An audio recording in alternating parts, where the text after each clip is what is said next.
Okay, so I'll go ahead and give a quick introduction about what Coast to Coast is, and we'll get into the presentations. So, welcome everybody, and this is our, I think, 16th Coast to Coast Real Estate Meetup. And the title for this talk today is the grass green in out of state? I know it's kind of clickbait, but I kind of like the name, so it's stuck. So today we have an awesome guest speaker, Yan Yan at Sharp Investor Group, and she's going to talk about investing out of state. And for those of you who haven't listened to her previous webinars, she gave a talk on asset allocation and apartment investing for a successful single family investor. It's a mouthful. Those are really good. And be sure to visit the Coast to Coast Facebook group or email me if you want to get the YouTube links. And so today is a continuation of the Real Estate Fundamental series. And this is our third installment. So you bet there will be more coming. Also joining by me today is Vivek Azar with M5 Capital Group, and he's a great contributor and founding member of this Facebook group. So I also see a lot of familiar names here, and hello again.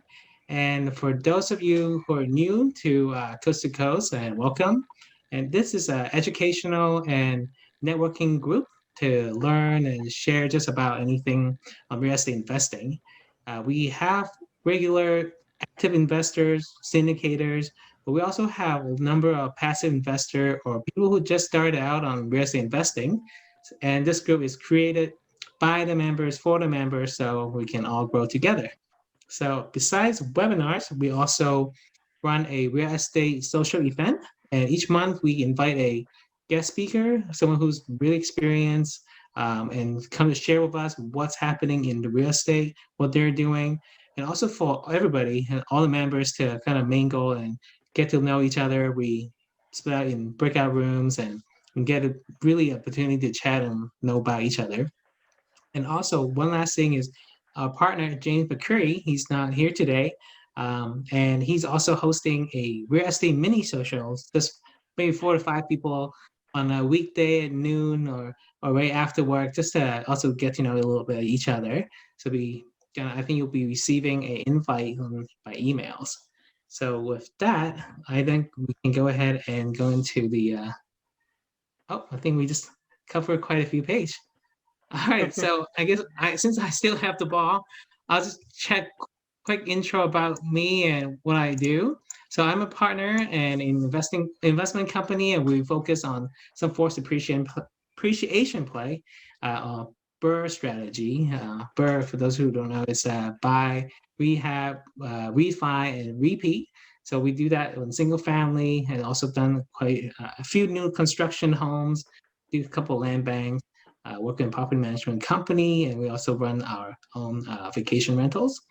And so my focus now is in multifamily and some commercial properties as well in growth markets. I think that'll be topic of today is what markets. And also I am a system engineer for a Fortune 500 company, and I am a soccer dad. That's kind of like a full-time job, driving them around. But I also enjoyed outdoor, go hiking, snowboarding with the family. Can't traveling right now. Kind of look forward to going back doing that. I'm a self-proclaimed system and tools geek. Love tech and working on web pages and stuff like that. And I'm a total novice in finance tweets. I'm a Robinhood account, so start trading just because I'm kind of can't go out, so do a lot of traveling. And start hitting golf balls and just dabble in the digital marketing, which I still have long way to learn. But that's all I have. We go to next. Hey, Henry, I didn't know you were into snowboarding, man. We should talk later. Oh, yeah. Hey, Ian's a snowboarder, too. I think we all really? go Wow. Nice. It's so strange. We never know that about each other. But hey, everyone, my name is Vivek Arza, based in San Jose, California. I've been a real estate investor for about 2.5 years now, mainly focusing on value add properties in outside of California because my focus was a little bit cash flow. My current focus, I'm looking into multifamily real estate with, again, markets that are really showing some resiliency and growth trends going forward. I'm a product engineer in a Fortune 500 company. I live in Silicon Valley, where there's quite a bit of money, but there's not a lot of cash flowing properties that you could buy, which is why it forced me to look outside California. I like hiking. I just went on a hike last week, and then I've done several hikes. I love to chat about hiking any day. New dad, my daughter is about 1 year now, so I don't know if it qualifies as new dad, but I also like to travel and explore new places. As a matter of fact, I'm in Phoenix right now talking to you. We'll be going back to San Jose tomorrow. So, hey everyone, welcome. And I think, Yan, your slide's next. Why don't you give everyone an introduction? Welcome again. All right. Oh, you have a great call. Oh Why yeah. don't you just tell us that? Sure, I think that was like the suspense, right? But because when I got started in my daytime job, there was this notion that you had to be perfect in everything before starting out. What I've come to realize as I've become more experienced, not just in my W-2 job, but also in the real estate business, is you got to start. I mean, you cannot wait till everything lines up. You got to start somewhere. You got to take some chances and build relationships and build confidence and move forward. I just found that quote so very apt to this webinar, and I'm sure Yan will share more details about how to select locations and markets. But you got to start somewhere. That's the mantra. That's a great call. I absolutely agree with that. When I look back, 2 years ago, I can't even drink about this. A year ago, I am like completely different person, right? So every day you learn something new, and then from those conversations, we all pick up something new. So hopefully tonight you will have something, uh, and then tomorrow you will learn a little bit more. So that's the hope. A little bit about myself. So my W-2 job, I'm a risk manager of a quantitative hedge fund. So I'm really good at looking things from asset allocation perspective, risk management perspective, and I'm really good at crunching the data and let the data tell me what to do. Um, so I think these skills can be easily transferred or applied to real estate investment. And I think that's my edge. In terms of my real estate portfolio, I passively invested in multifamily in Texas and Georgia. I have two family in New Jersey, where I currently house hacking right now. I also invest in alternative assets, which generate like high cash flow and stable cash flow. I can't talk about this right now, but my lesson learned is that once you open your eyes, you will find a lot more opportunities. Just don't limit yourself to what you know. You have to constantly expand your knowledge base in order to find new opportunities. The third bullet point I want to say, take calculated risk. If you see I'm a risk manager, you will always think, oh, a risk manager probably is very, very boring, and then always think like a worst case, and I'm so scared to make any move. That's not about risk manager. Risk manager is just before we make any decision, we first to figure out what are the risks, and then you calculate it. You know whether that's within the boundary or not, whether you can take it or not. If you cannot take it, how can you mitigate the risk? Then you take action to move forward, right? So that's what I want to mention is that we are aware of risk. We calculate the risk, and then you want to see whether this is something that you can take. If not, how do you mitigate that? And then you make the decision. So my long-term goal is to live on cash flow from passive investment portfolio and then travel around the world. So I want to share with you some of my pictures, which can demonstrate what I mean by taking calculated risk. All right. So this is me and my friend in Mexico, Cancun. We're doing this diving. This is me snowboarding. I didn't know you guys are all snowboarders. So yeah, we can talk. I didn't know you're scuba diver too. Talk about Yeah. that later. Right. And then this is in the sky, and this is in Africa.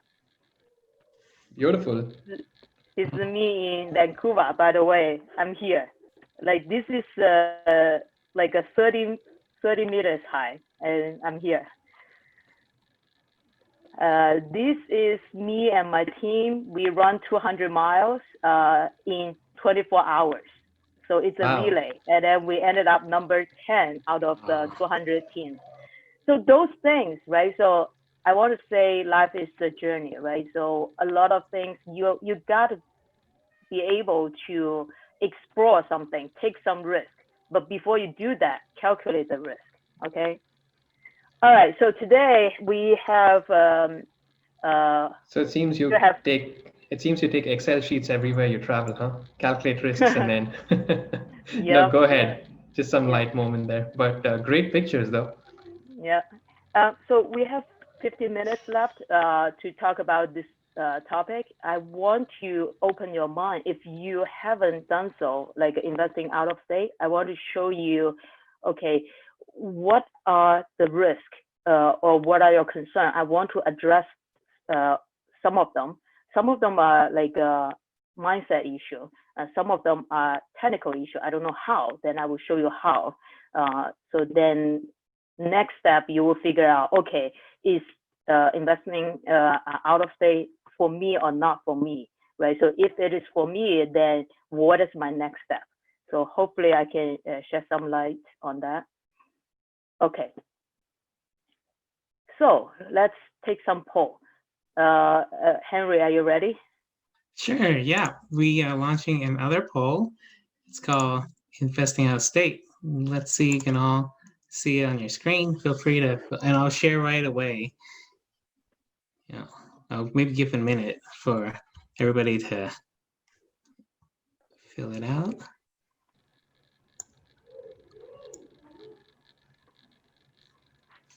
I think Yan and Vivek, you can both sign on this one, right? Yeah, I actually already. That is good. Okay. In the past, it didn't allow the panelists to do it. Right. Do we have the result yet?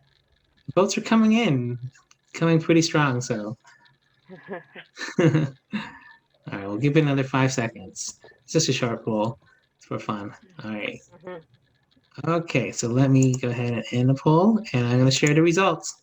We actually do have quite a few people who are already looking to invest out of state. Very nice. Yes. Oh, perfect. I guess we don't need to have this talk. Till the end of the day.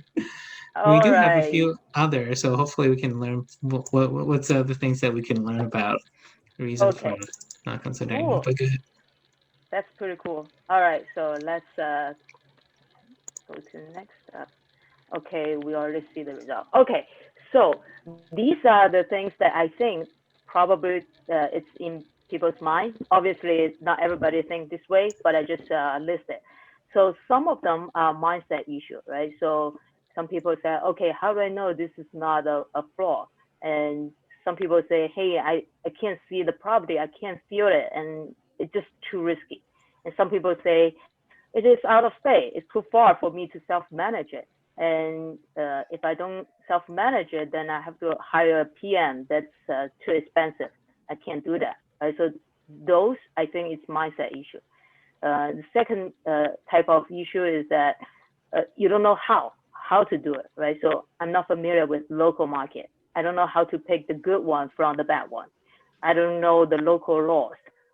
And there are so many moving pieces. You need to have your local team, different type of person, and then you need to build relationship with them. I'm overwhelmed. I can't move forward because I'm overwhelmed. All right, so let's start with the mindset issue. So previously, I think mindset is very, I don't know how to say it. A lot of people talk about it, but it's never my thing, right? So I just don't feel it's real. But recently, I really think that this is a real thing, because having a mindset issue just like having a cataract, right? So you can't see far because you have a cataract. Once you remove that, you can see clearly. And then once you remove that mindset block, you will figure out how to do it, because now you're motivated. You're not limiting yourself with something that's like in a very limited space. You open up to more opportunities, and then you try to figure out how can I take advantage of all these opportunities. So I really think that if you have a mindset issue, you need to always challenge yourself. Why not? Right? So people will think, oh, it's too risky. It might be a fraud, right? So the issue, so the solution to that is you still need to do your due diligence, right? So you still need to do inspection. You need to build your local team, right? So good property manager, boots on the ground, and you also need to fly there to see the property yourself, right? So this is not too much different from buying a property in your local state, right? Okay, so number two, some people think, okay, it's a property management issue, right? So I cannot manage it myself, then I need to hire someone, and I cannot afford that. So my challenge to you is that why do you have to self-manage in order to invest it, right? So when you buy Apple stock, you don't have to be a management in that company, right? So you just read the financial report, you make sense of it, and then you decide whether you want to buy the stock or not.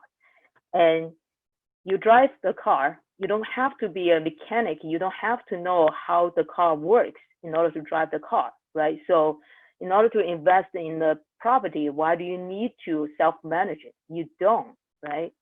The second problem, hiring a PM is too expensive for me. I would suggest you go back to my previous webinar about investing in multifamily as a successful single family investor. So a lot of people had this issue because they started invested in single family, self-manage the property. They don't want to pay for PM to manage larger scale, but they cannot manage themselves, right? So this one, you want to invest in a property that you can afford paying the PM, professional PM, due to this economy of scale. Single family is hard to scale. Let's just face it, right? So, okay, so if we fix this mindset issue, then let's talk about what are the potential pros if you've done it right. I would say when you don't limit yourself investing in your home state, you start looking at all the states nationwide, you now have bigger opportunity set. What that means is that previously, so this is, I borrow from portfolio management, right? So this is your return. This is your volatility or risk. So previously you have this opportunity set.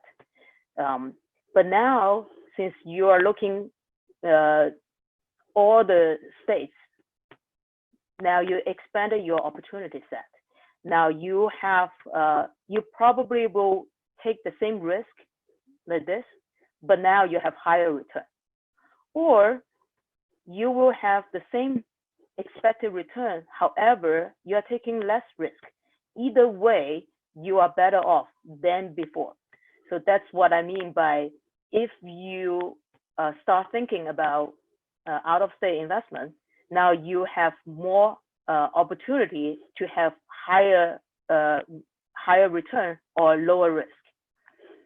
Another benefit will be diversification, right? So different states, I will show you next slide.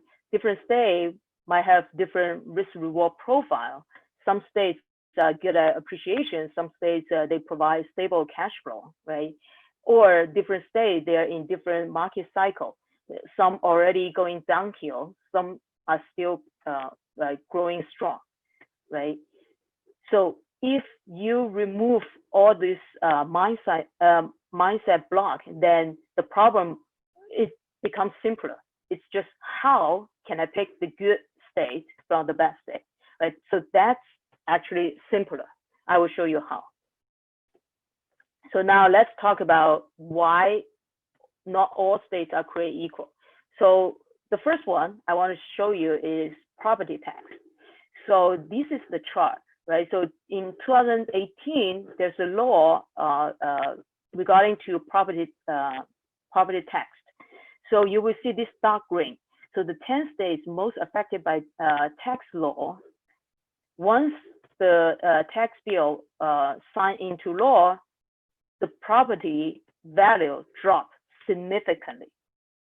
However, the 10 states least affected by the law, their value actually increased, right? So if you know that, if you can invest in this state instead of this state, you can benefit from that. What if your local market is here? If you don't look outside, this is what happened to your property, right?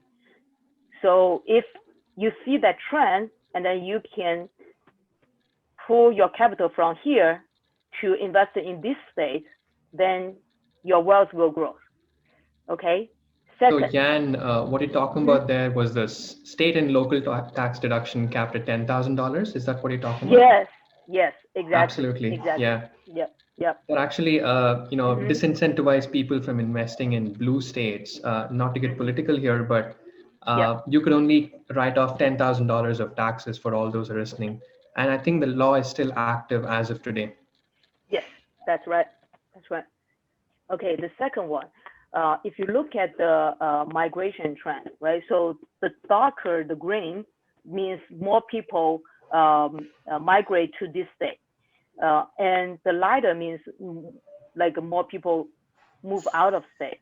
So for example, Idaho, Arizona, and this one is Vermont, interestingly, and this is Oregon.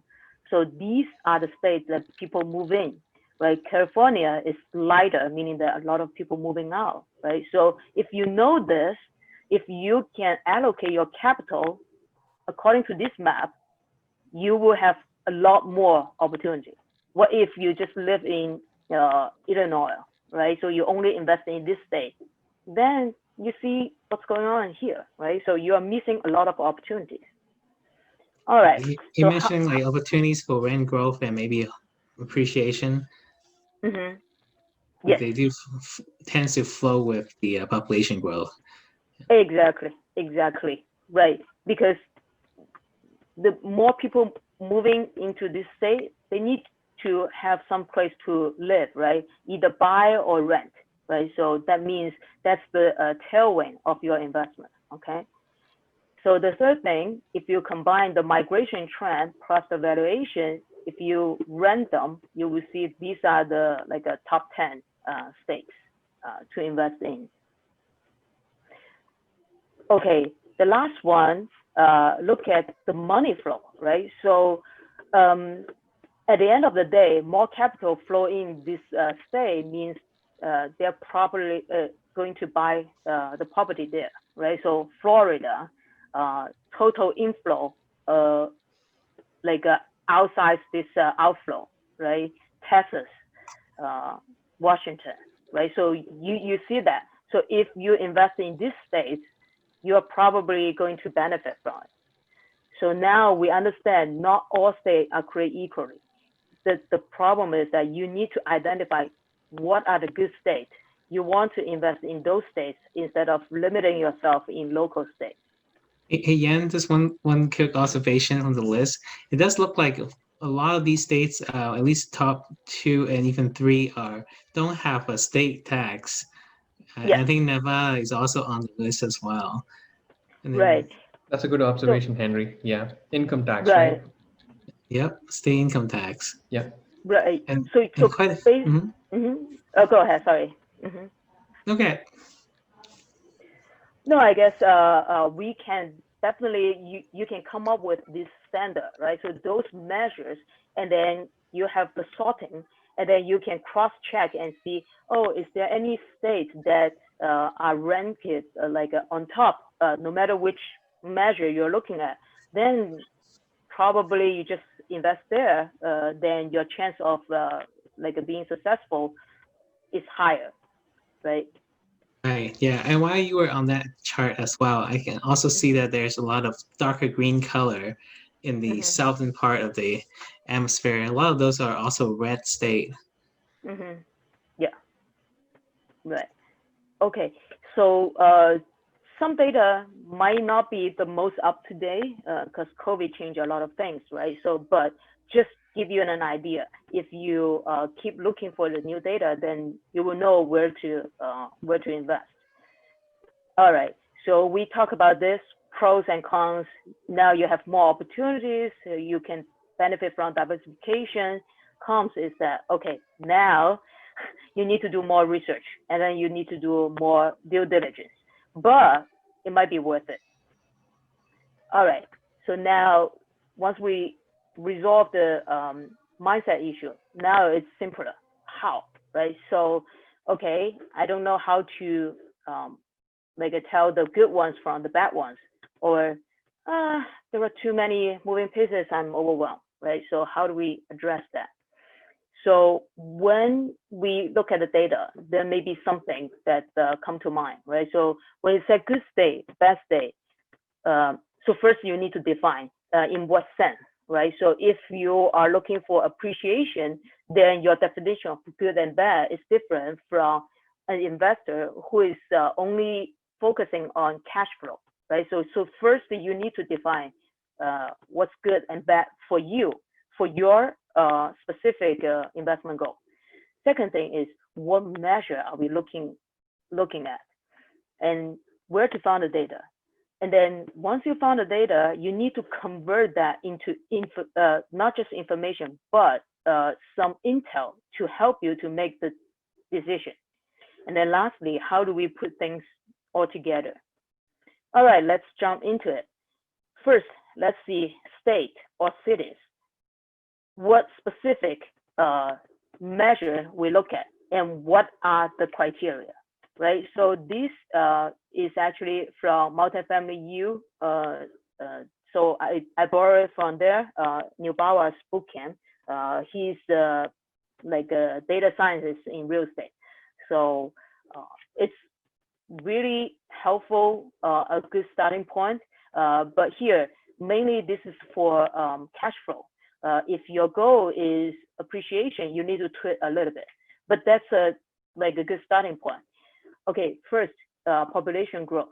So if a city is between 250,000 to 1 million, you want 20% growth between 2000 to 2017.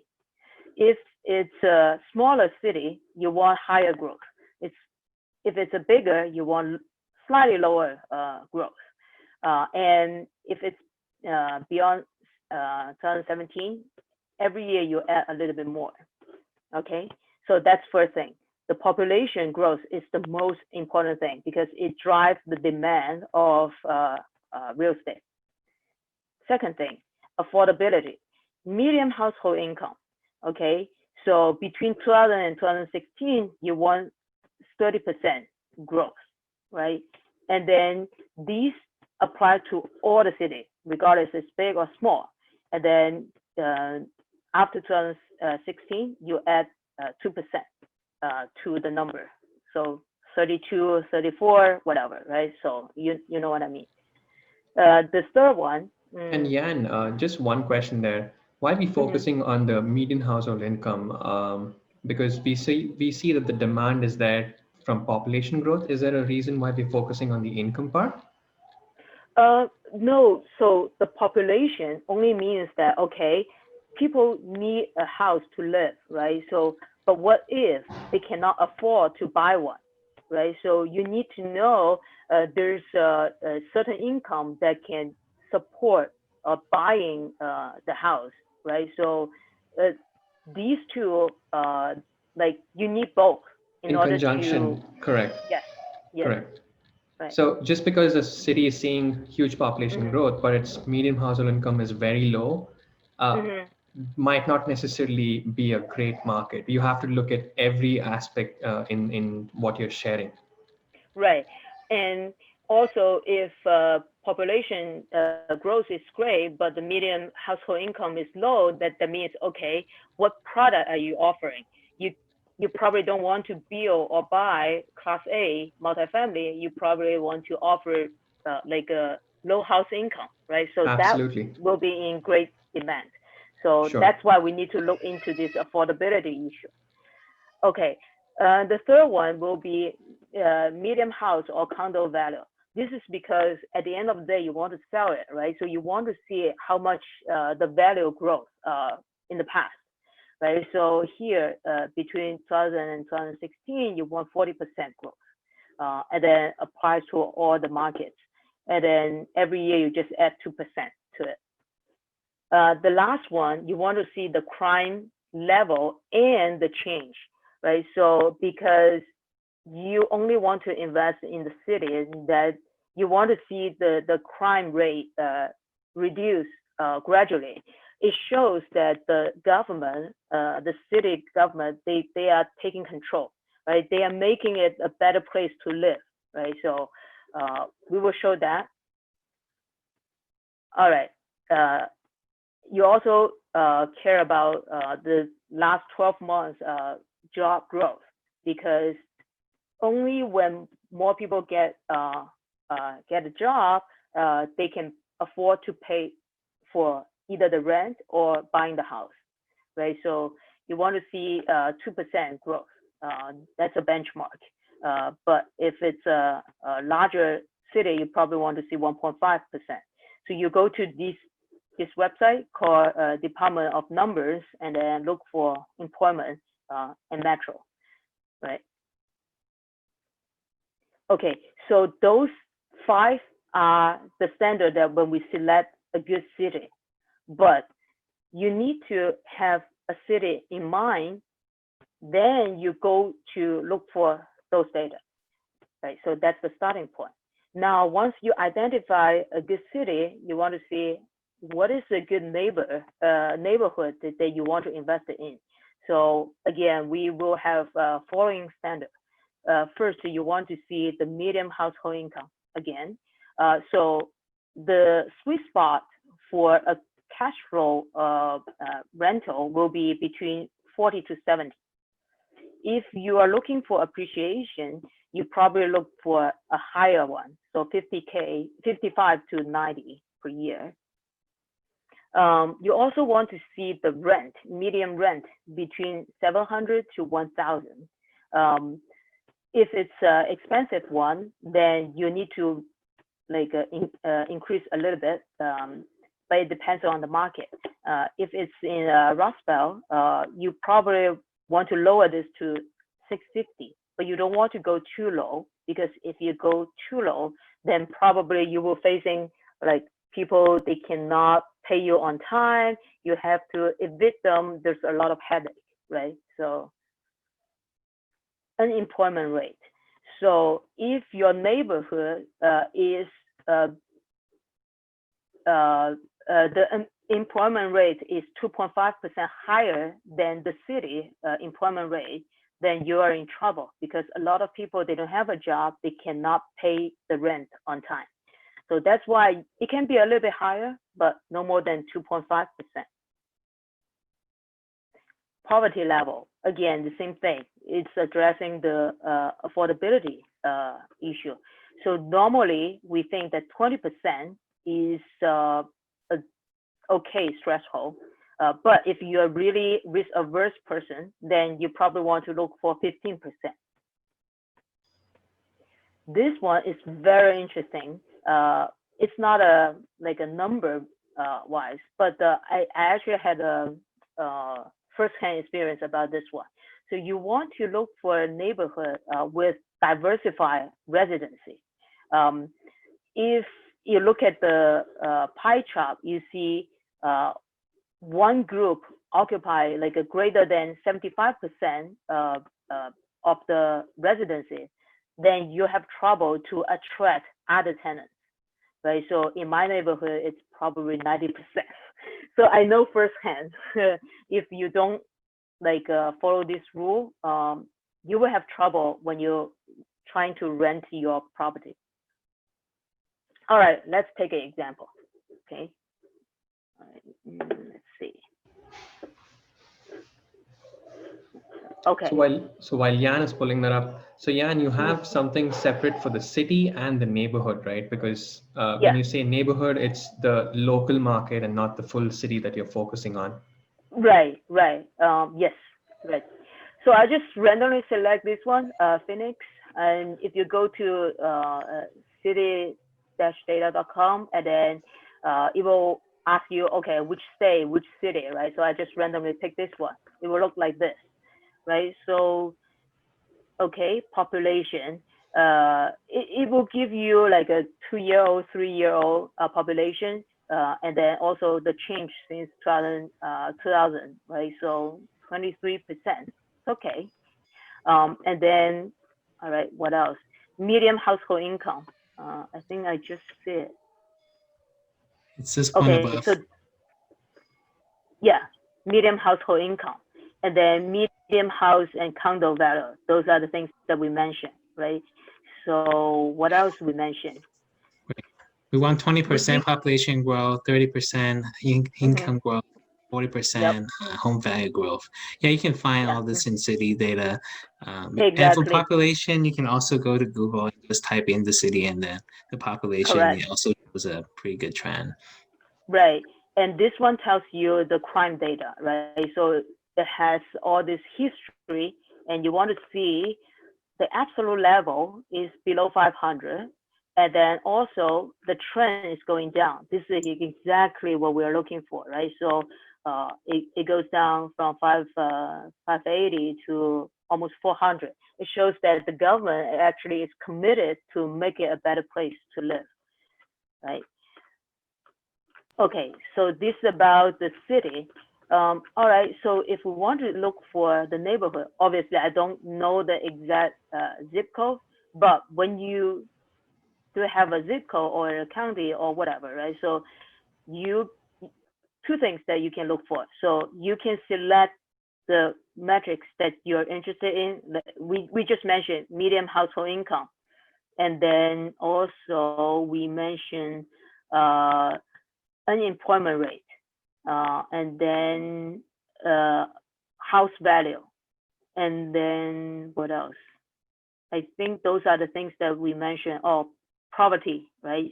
So crime. And then two things that you can look for. One is the current value, right? So this by default is the current value. And let's do this. All right. So the reason that I'm doing this is to show you. So, okay, let's zoom in. Okay, the darker one means that this is, see, you can read the data here, and then it would tell you what it means, right? So the darker one is the one that you're looking for if you're looking for higher income, right? So another thing you can also change to show me the change since 2000, right? So, okay, if you're looking for a let's say zip code that the median household income increased dramatically since 2000, you need to look for something like a darker, right? So this can help you to zoom in. It can go to zip code level. So this is really useful data source, can get you started, right? This is the race mix. So everything I talk about, you can find it here, except for the unemployment. I point you to a number of Department of Numbers, I think. Hey Yan, it's just for one thing. If you can go back to that site real quick. Okay. I want you to actually click on one of those blocks. These are all census tracts. So if you just click on one of those, and they actually, now you can click on the show more on the right there. Yep. You can actually find the actual Exactly. makeup of that, maybe 1 to 2 miles radius, of what makes Right. up that census tract. And Yes. then you can, yeah, All those data we just talked about, it tells you everything. Everything. Yep. The So only this neighborhood complaint. that, yeah, this Mhm. neighborhood that you clicked, I mean, if you look at the Uh-huh. income value, right, it's $42,000. Yep. Also, the median contract rent is 821, so it falls much within Mhm. your focus points. Yeah. Yeah. Exactly. I just randomly clicked. Correct. Yeah. Right. The one Okay. challenge that I've seen is Mhm. you cannot just input an address and then Mhm. get that census tract. Right. Right. That's one thing. There's another website which I Mhm. found useful. Maybe I should have Mhm. added it to the slides before. It's called justicemap.org, Yep. where you can just input an address and then it'll zoom in and take you to that particular census tract. Yep. Exactly. Yep. But yeah, I mean, Similar to this one. Yep. correct. Just want to show people, okay, again, the idea is that you can zoom in to find the census tract, and you will find similar data like the one that we just showed here, Correct. right? And they are all free, right? These are So all free yeah, resources. Yeah. right. So if you have something in mind, let's say, oh, I'm interested in Arizona, but I don't know. Let's play around to see whether it's a good place to invest. Then you can play around with all this data, right? Okay. All right. So let's keep moving.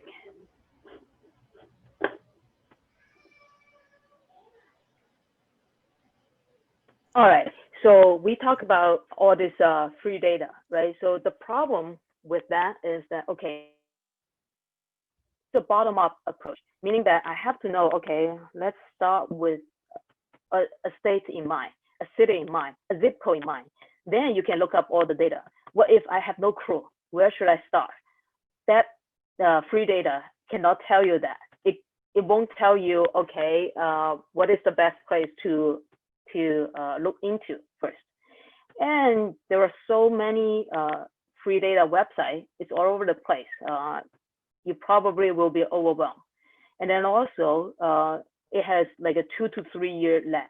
So we are still showing like 2017. Now it's almost the end of 2020, right? So they don't have the latest data. And then also the last thing is when you look at all this data, if you are not a person that's very familiar with data or not good at processing, analyzing the data, then your problem will be, okay, how do I convert that into something that can help me to make a decision, right? So those are the issues, even though when you have a lot of data.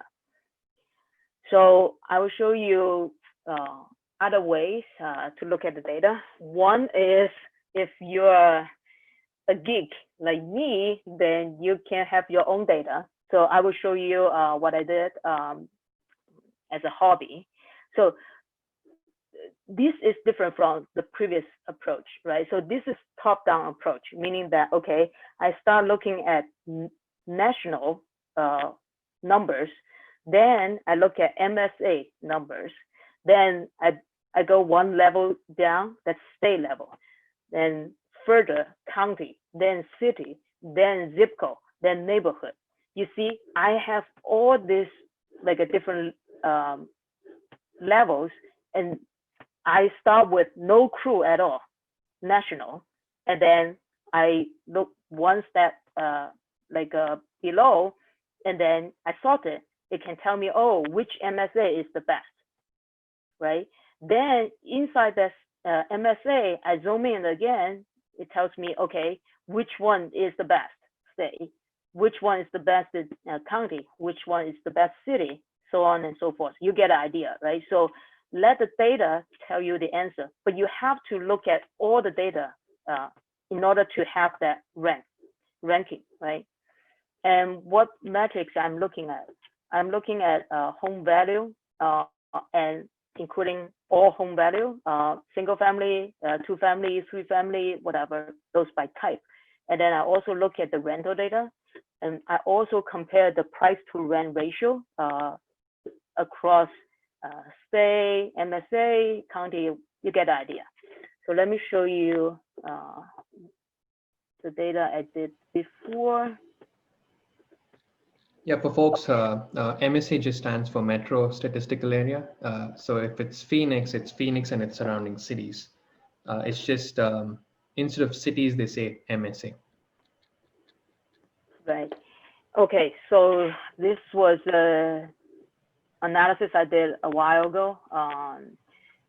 So this is the home value, all homes, and then I look at first start with national and then metro, the MSA level, right? So and then I saw top 10, bottom 10, right? And then I calculate the year over year change, quarter over quarter change. Right, so you see here, 2014, Q1, Q2, so on and so forth. Now the second one, I look at, I think I look at first the home value and then rental, and then also price to rent ratio, and then I sort it. Just to give you an idea, the data starts from 1996, right? So you see MSA level, country level, MSA level, and I don't show the whole thing. I also have state, county, whatever, right? Yeah, so you get the idea. So that's one way to do it. If you are really good at crunching numbers, you can do the analysis yourself.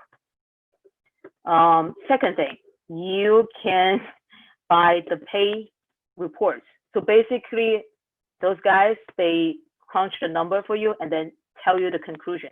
You just need to take action.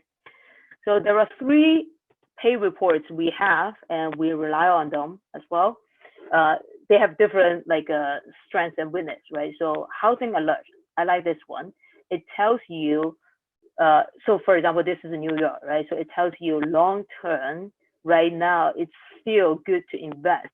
Although if you look at the midterm, you start to see a little bit yellow. But short term, definitely not very good right now.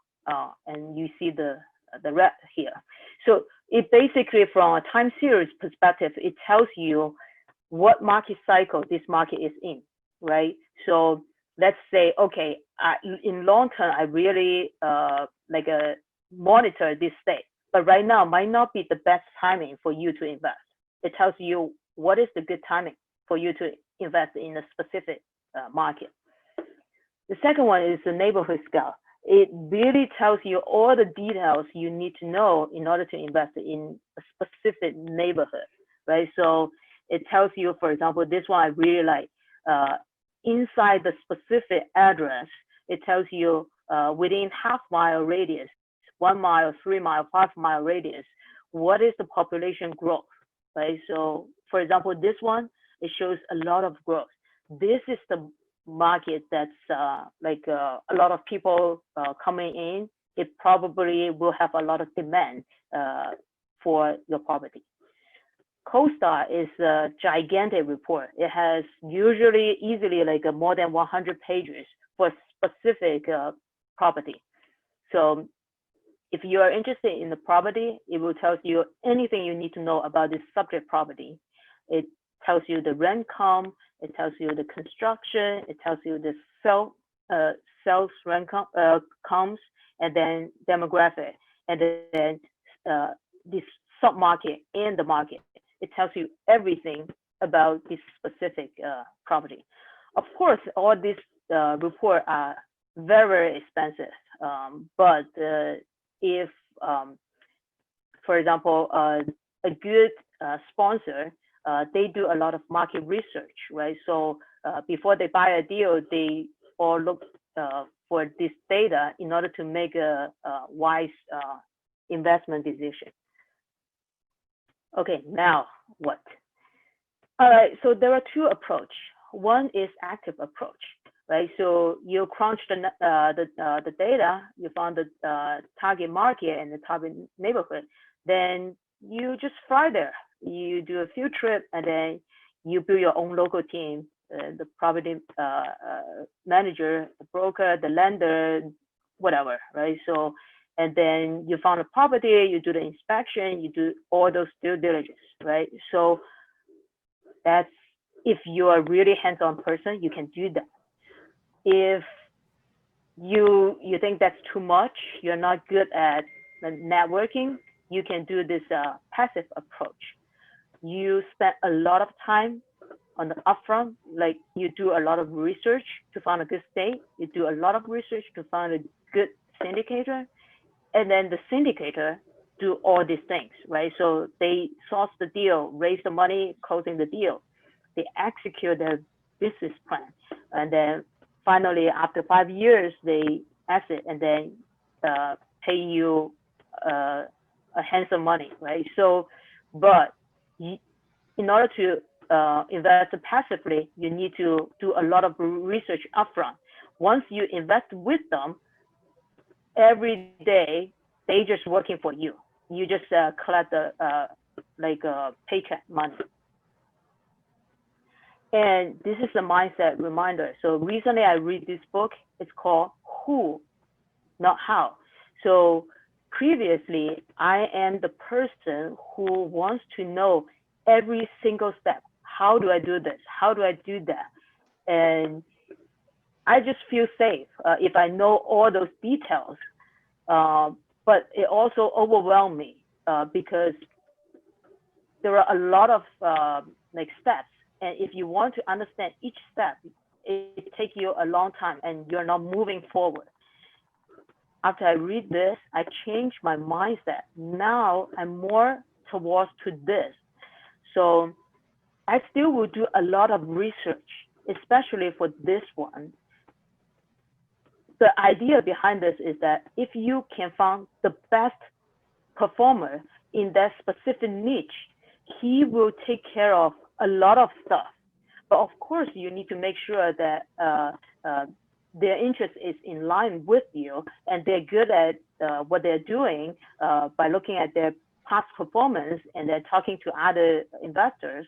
But once you do that due diligence, they will handle all other stuff. You don't have to figure out all the details. Just like I mentioned, if you want to drive a car, you don't have to be a car mechanic, right? So you just drive. Otherwise, you probably will not move forward. Once I solved that issue, now I'm very, very happy. My most attention is to find out the top performance in the area that I'm most interested in. I first will spend a lot of time on, probably it's here, yes. So this is what I mean by asset allocation, right? So I have this matrix, 2x2 matrix. Horizontally, I identify the asset class that I think is most interesting to me, especially in this current market, right? This is the asset class that I'm interested in. And location-wise, these are the states I'm interested in. And then you just put your capital inside this box, right? For example, I put the box in multifamily in Texas. Perfect. Then I need to look for, okay, who are the best performers in this market? And then I go into research them. Once I identify them, I just subscribe to their newsletter. If they have a deal, then I invest. If they don't have a deal, I just keep watching it, right? So you take a more passive, but I would describe this investment style as alligator. Most of the time, you don't move. You wait for the target to appear, but you are constantly like monitoring, looking at the data, understand the trend, and then you're waiting for the best opportunity to show up. So, okay, here is commercial time. We will have a different webinar to do a case study about how to analyze a specific multifamily deal. And then we will also have another webinar to tell people if you are interested in multifamily, because multifamily is usually like a 100 to 100 unit. No single person can buy it, right? So you invest together with other investors. So how does that work, right? So that will be a separate webinar. So finally, this is our contact information. Henry, me, and Vivek, these are our emails of the websites. And don't forget to go to this Facebook group. The name is called Coast-to-Coast Real Estate.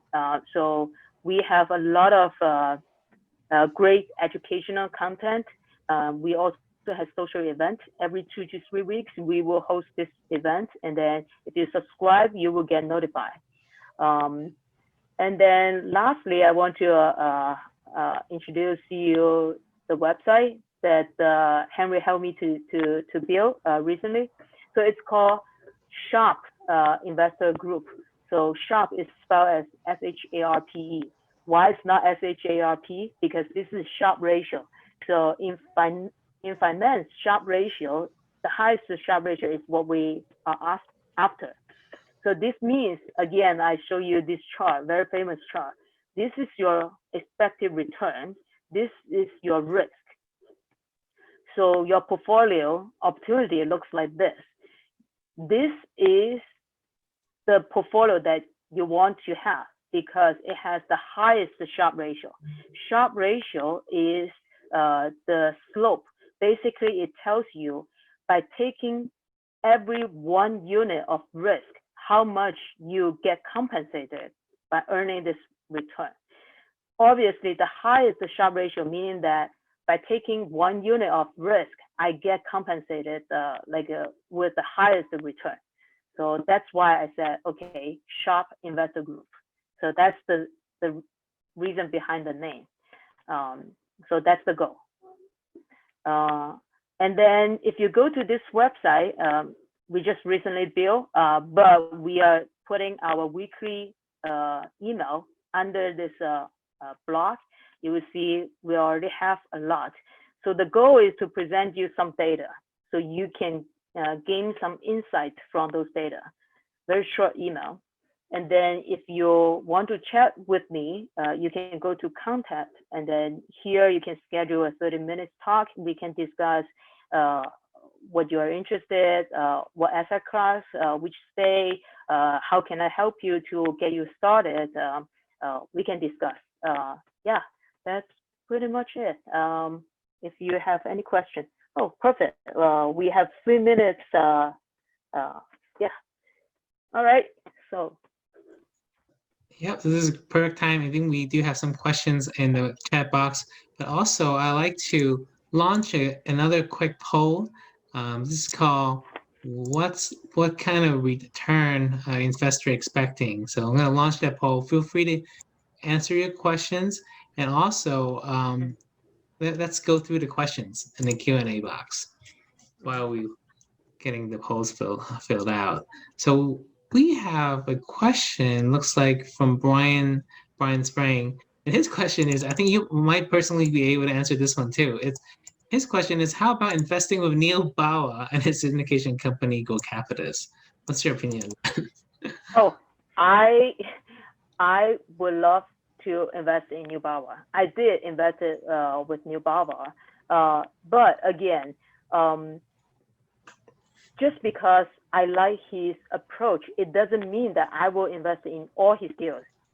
Actually, this week he actually had a deal coming out, but I passed on that.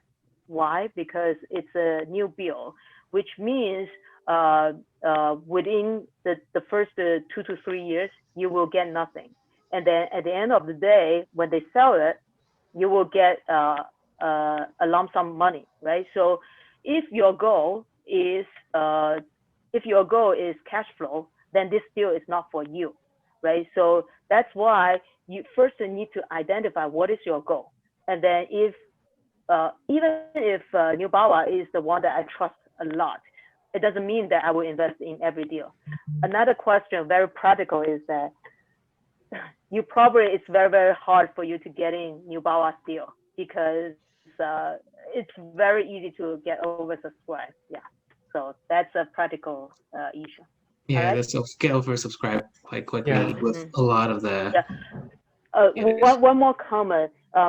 that's why I think co-investing is a good pattern here, because if you're an individual investor, unless you have a lot of capital to deploy and then you move fast, otherwise, like the Neubauer, this good sponsors, it's very easy to get oversubscribed. You cannot get in. But if you invest with a group of investors, we can actually negotiate with them. Either, hey, can you allocate a capital, like a portion, just reserved for us, because we have several investors coming together, or we can negotiate a better term, right? So it's you will have better chance compared to you invest individually. So yeah. Right, or it's possible. I mean, maybe not with Neil Bauer because he does have quite a big following, but with other syndicators, it have potential to have better terms, or maybe have a lower threshold because as a group we can meet the minimum threshold. What I mean by threshold is a lot of syndicators have a minimum of, say $50,000 or whatever amount, and so if you only want to invest 5,000 or something like that, then it's difficult. So in order to kind of get past that hurdle, I think working as a group kind of help bridge that gap. Yeah. Also to add to Brian's question, right? I mean, Neil is a great. He does great projects. There's different classes of projects, as Jan was saying. Some of them are development, some of them are existing properties. But I think what generally happens is when a deal comes to my inbox, you have very little time to react and analyze the complete details, the good, the bad, and the ugly, and then make a decision. If we, I mean, one way to think about it is a group of us or a group of whoever you trust and respect, you can get together and analyze it completely so that you can understand all the pros and the cons. And sometimes you are so focused on one aspect that you might not be able to identify the downsides, which is why you really need to have a holistic view and a team taking a look together, which is not to say you cannot invest by yourself, but you have a more number of eyes taking a look at the same deal. Yeah. That's why we do the case study, right? So because absolutely right, so every person look at the deal, they attack the deal from different angle. If the deal survives, that means okay, probably it's a solid deal. Correct. But if you're like an individual investor, and if you go into a deal, everybody just subscribe like within an hour or so, you feel pressure. You want to invest, but you are probably making mistake because you basically your decision is related to your emotion instead of the data, right? So I would think that you should not make any decision based on your emotion.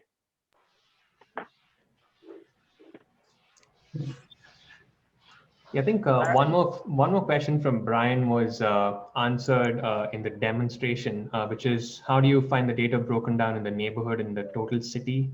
I think you demoed that. We clicked on one of the neighborhoods of Phoenix. John adds a comment saying that may constitute another investor class, which makes it difficult. I guess John might be referring to the co-investing or the group investing. Some sponsors, John, what we've seen is they have a separate class if you bring in a bigger pool of funds. Suppose you invest $50,000 and the pref is, say, 5%, just as an example.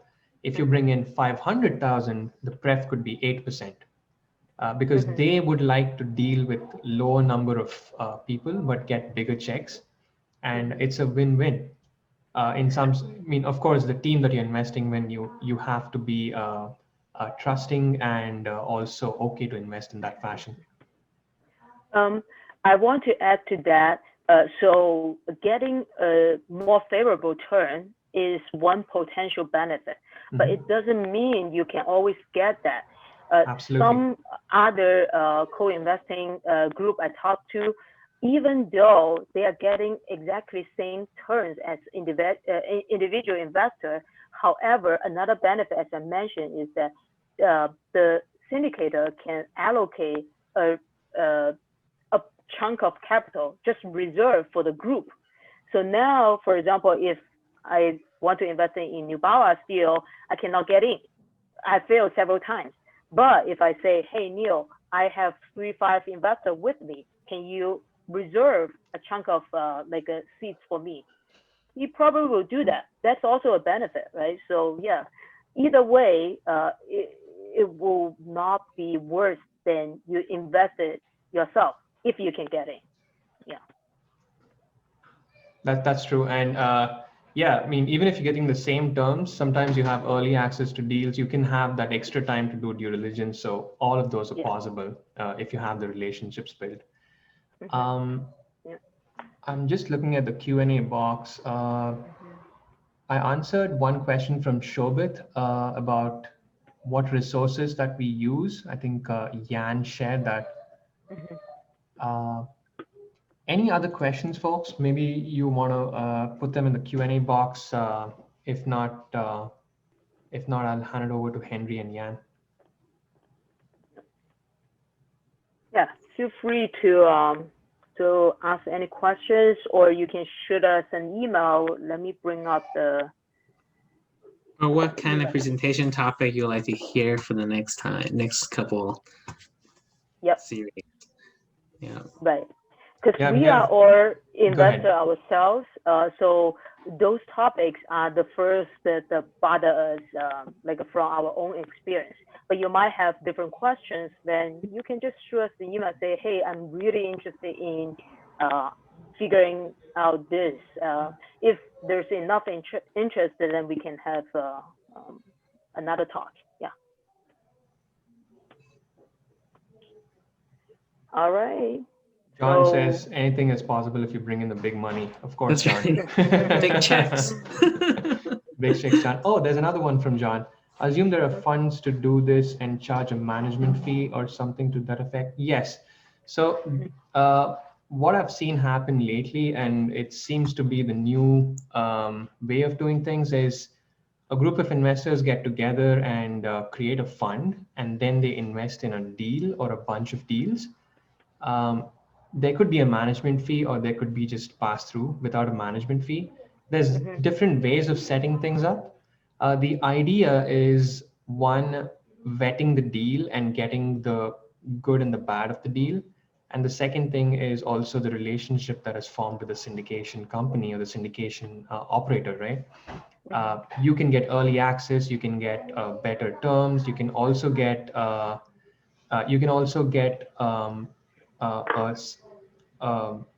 a group of investors who get some additional information from that fund, because some operators send quarterly reports. You can do monthly as well.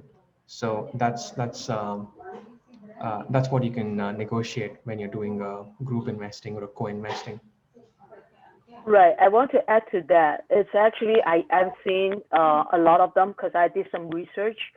So the payment structure, the fee, some of them I see is that okay, the investors pay the fund manager a little bit. That's one way of doing it. Another way I see is that they are actually paid by the sponsor, right? So I see both.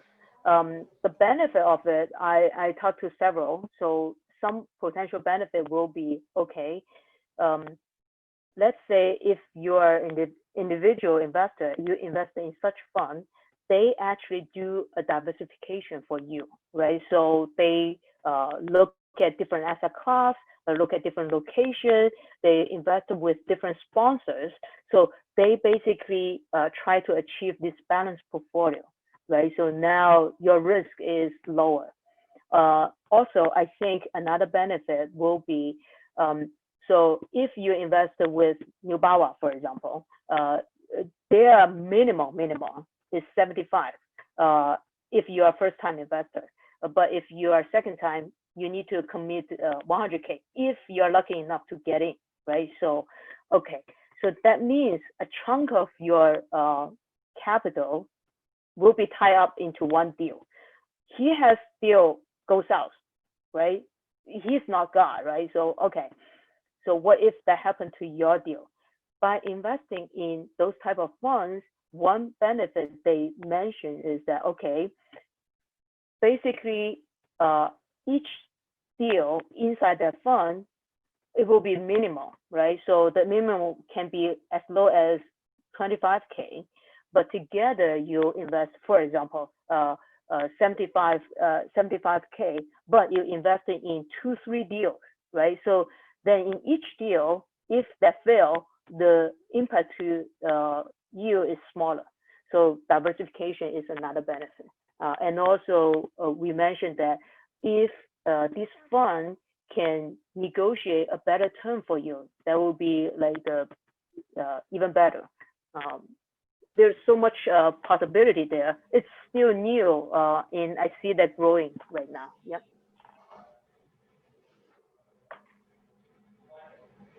Yeah, I think that's pretty much the questions that we have from the audience. Yeah, thanks Yan and Henry for sharing this information with everyone. Really learned how to identify and change your mindset for out-of-state investing. It's not impossible. There's so many people who've done it, and it's about tackling it as a problem and identifying what you're missing from your from the information that you have. Right. I saw one last question coming in from Nancy. She is asking, do you have something you want to invest in coming soon? Or are you getting interested at this point? Are you looking into a specific market currently? Yes, I want to say that last Friday I just invested in some asset I mentioned that generate high cash flow. So yes, I am actively looking for new sector, new location to invest for sure. But whatever that I invested might not be good fit for you. So I would encourage you to go to my website and then go to contact and then schedule a 30-minute call with me. We can check about what is your interest and then what is your experience. If we have something in common, then we can probably invest together. But I first need to know your situation. I cannot assume whatever that works for me works for you. That's not a responsible answer. So I first need to know your situation better. So go to shopinvestorgroup.com/contact, and then we can talk. All right. Cool. Is that a victory? All right, I think that's it for tonight. Thank you so much for everybody to stay up for almost past an hour, 15 minutes. I'll see you guys next time. Look forward to see you on the next call. And All happy right. Thanksgiving, Thanks, everyone, too. Yeah. Yeah, happy Thanksgiving and stay safe, guys. Thanks for joining tonight. Thank you. Bye. Bye. Bye-bye.